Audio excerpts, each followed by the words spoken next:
Shirt પહેરી લીધો છે. આ રેવા દે, જાવ કઈક બ્લેક કલર નું મસ્ત કુલ લાગે એવું ટી-શર્ટ પહેરી લ્યો. જ્યારથી આવી ત્યારથી મારા દીકરાને વશમાં કર રાખ્યો. એ હું વિચારું છું કે નવો ફોન લઈ લઉં. હું તો આજ ફોન છેલ્લા 10 વર્ષથી વાપરું છું. હા તો સાસુમાં ઈ તો મારા સસરાને કહો. એ આ દિવાળી આપણે ક્યાં ફરવા જાશું? અમે તો ગામડે જાતા વહુ બેટા. હા તો કઈ જાજો ફરક નથી. તમે ગામડે જતા, અમે ગોવા જવાના. એ મારા માટે ઓલી કાર બુક કરાવી દી આવી ગઈ. હે નવી ગાડી?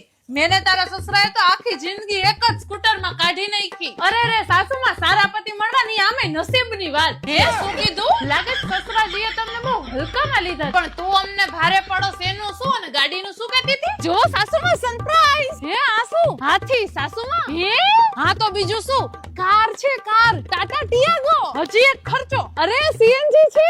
હા તો જગ્યા ઓછી હશે. અરે સાસુમાં દિવાળીની બધી શોપિંગ સમાઈ જાય એટલી જગ્યા છે. ઓહો હાલો હાલો સાસુમાં તમને ફેરવું. મારા દીકરાને ફેરવો તો એમ જ ને. અરે વાહ આવડું મોટું ટીવી. અમારે ત્યાં ને ટચ સ્ક્રીન કે સાસુમાં. તારી જેમ ગેર વગરની ગાડી લાગે છે વહુ બેટા. ઓટોમેટિક છે ને સાસુમાં એટલે આરામથી નીકળી જાય ગમે ત્યાંથી. મારી જેમ. કાશ મારા સસરાએ તમને આવી ગાડીમાં ફેરવાવો સાસુમાં. બસ તારી જેમ કે મોંઘી નો નીકળે. અરે સાસુમાં તમારા દીકરાના જ પૈસા બચાવું છું. ટિયાગો સીએનજી 5.5 લાખ થી ઓછામાં શરૂ થઈ જાય છે અને નવા જીએસટી પછી તો 75,000 સુધીનો બેનિફિટ. વાહ વહુ બેટા. કાશ મારા સસરાએ તમને આવી ગાડીમાં ફેરવાવો તો.